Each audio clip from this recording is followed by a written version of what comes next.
Welcome back. You're watching Storyboard. Godrej Consumer Products Limited recently launched the world's lowest cost liquid mosquito repellent device and a no-gas mosquito kill spray. The company said it is targeting over 100 million households that use the smoke-intensive, local and often illegal insecticide-dipped incense sticks instead of liquid vaporizers or aerosols. I caught up with Ashwin Moorthy, Chief Marketing Officer, India, Godrej Consumer Products Limited, on what is the strategy to take these innovations to these households, how is GCPL re-evaluating its marketing strategy while managing macroeconomic challenges, and how are they shaping their campaigns while holding the core value of the brands from ages. Ashwin, welcome to CNBC TV18. Thanks for having me here, Shubhani. Ashwin, so this year has begun with two exciting launches from GCPL. One is the low-cost mosquito repellent machine, and the other one is a mosquito spray without gas. Yep. Can you tell us more about these two launches, and how do you intend to, I believe the focus is on low-income households with these products. So how do you intend to reach to these households over the next few weeks, months, and this year? Thanks, Shubhani. I think, when we looked at the mosquito insecticides category from the consumer's lens, two of the largest categories in mosquito repellents are liquid vaporizer and aerosol sprays. But what we realized is that these two solutions were primarily accessible to urban India or generally upper middle income to middle income consumers in general. And when we went down and met lower income consumers, we realized there were about 100 million odd consumers who didn't use either of these two formats but had the same issues. They wanted a good night's sleep that was mosquito free, they have high infestation, and they wanted instant kill to clear the rooms. And then we realized what they were using an alternative, they were burning things like coils or incense sticks. And the incense sticks are actually illegal. They are agarbattis dipped in insecticides that aren't really regulated. So both from a perspective of consumer safety and of access, we had to innovate and bring both these categories at a price point that they'll be able to afford. And then we realized, when we looked at both of these products that we have, so in liquid vaporizer, is a product called Good Night Gold Flash, which is the top selling liquid vaporizer across India. We realized that this machine had a dual mode. And the reason for the dual mode is, when urban homes, infestation tends not to be high throughout the night.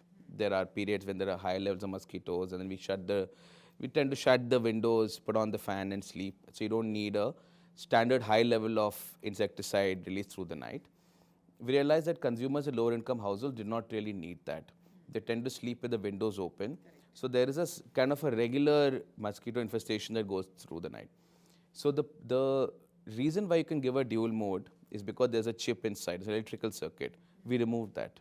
We also removed the plastic. So there are certain cosmetic features of the Urban Flash, which is it covers the, when the refill is put in, it covers that part. We removed it because we said, look, this may not be as necessary to consumers who want to access the benefit. So we reduced the plastic, we removed the chip, we simplified the device, and we were able to halve the price at which we could give it to consumers. So thereby really kind of expanding the access that they got. Similarly, with the aerosol spray, globally aerosols are one of the biggest formats for mosquito repellent. And then we realized that the reason for aerosol sprays to have pressurized cylinders and LPG propelled sprays is because they cover large rooms. So when you want to spray, you have a large room, you want to spray the insecticide and cover the entire room, you need something to propel it. But these consumers who had relatively smaller rooms did not need that area of coverage. So we learned from the deodorants business, which has done quite a big value disruption on adopting water-based spray. And then we realized that if you remove the pressurized cylinder and you remove the LPG propellant, you could actually give consumers really high quality, safe insecticide at a spread that works for them, and you halved the price. So we removed the price, we moved it down from the mid-hundreds to 50 rupees for a month protection. And now, the launch has happened, but comes the part where, it has to reach as many households that you intend to take it to. So what are the challenges when it comes to creating awareness or spreading awareness of a product like this? Because all said and done, like even in rural households or, you know, many semi-urban areas or low-income households, as you mentioned yourself, they use products like incense sticks to do away with the mosquitoes. There are many stores which do not keep these formats. They don't keep the Goodnight Gold Flash, they don't keep the hit aerosol sprays because they were just too high and they didn't have the demand. So what these packs at 50 rupees each give us the ability to is to access these stores in the first place. So these are stores that keep incense sticks, that keep coils, but they don't keep these products. And now we can reach stores. So the first is to leverage our physical distribution that we have, because we're a fairly large soaps business of scale, to be able to reach these outlets so consumers have physical access to these products. The second is on building mental availability. So both these price points will be advertised, and we're also going to be investing in rural marketing and rural reach, which we were not at the same level in the past, to get consumers who were not purchasers of Goodnight or Hit. There are quite a large number of them, 100 million is our estimation, to be aware that now these products exist and are accessible at a price that they will find convenient. How significant is the insecticide repellent business for GCPL? It's a large business for us. It's a large category. It's about 6,500 crores. It's a large category in India.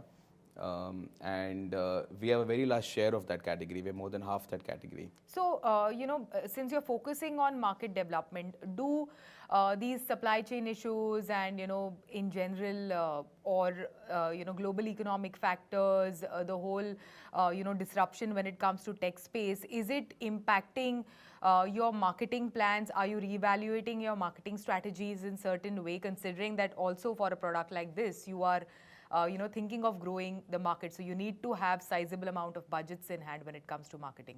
No, certainly. I mean, we continue to invest heavily in advertising and media, and we remain committed to building the access, because these products will not grow unless we are able to improve our ability to reach those consumers well. So in those sense, the investments beyond marketing, particularly in insecticides, will continue to be made. As technology improves and certain media becomes more accessible than others in terms of both its scale and its pricing. So many parts of rural, we've discovered that rural digital is larger than TV in certain cases in driving reach. So we kind of follow scale and we follow pricing with our marketing investments. So as technology develops and as markets evolve, we will keep, you know, staying in pace with those opportunities there. Product like this, which is you know, which is taking an insecticide repellent to smaller income households, or you know, an ad by Synthol that reflects the aspirations of women of today. Very different from the kind of advertising that we have seen from GCPL in the past. So are you moving towards, you know, reaching out to more Bharat, more India per se? I think it comes down to insight. So for example, in Synthol, there's a history of fine advertising, you know, and brands evolve with consumers. So Synthol is a great case of a brand which for 70 years, in fact its 70th year this year, has been able to keep pace with how consumers have changed. So started off with a lot of male colonic type advertising, which some of it is quite iconic, with Vinod Khanna and then Shah Rukh Khan after that. And then in the South, what we've realized is, you know, consumers tend to share soaps. It's not just a male soap in the house or a female soap in the house. Consumers tend to share soaps in the house. Is what are those insights in cleansing and with women in general that we can unlock to make this brand even stronger, more loved, more memorable. And similarly in the case of insecticides as well. I mean, a recent advertising on Goodnight, which is on sleep, is actually how the brand was for many, many years in the past. You know, this brand, I mean, it's in the name, Goodnight. It was built on a good night's sleep. So I think it's more about just keeping in pace with what is the fundamental memory structure of these brands. In Synthol's case, it's confidence. In the past, it was Vinod Khanna on a horse. Today, it's about a woman who changes society by boldly becoming a collector and taking on a job which you know, many women weren't doing in the past. That's the reality today. So it's about holding the core values of the brand, but adopting them to really exciting advertising ideas and insights that makes them loved and yeah, but you get the shift that I am hinting at, right? Like we are used to seeing like a Synthol or a Goodnight in a particular manner. Goodnight was showcased in like a nicely done, polished home, and now you're taking it to lower income households. So there is a shift, there's a clear shift that is seen from an observer's point of view, from an outsider's perspective. Yeah, I mean, the expansion of the segment and the to lower income households is indeed intentional. And the insights that ring true to those households. So price and the usage of these products in a certain way is an insight there.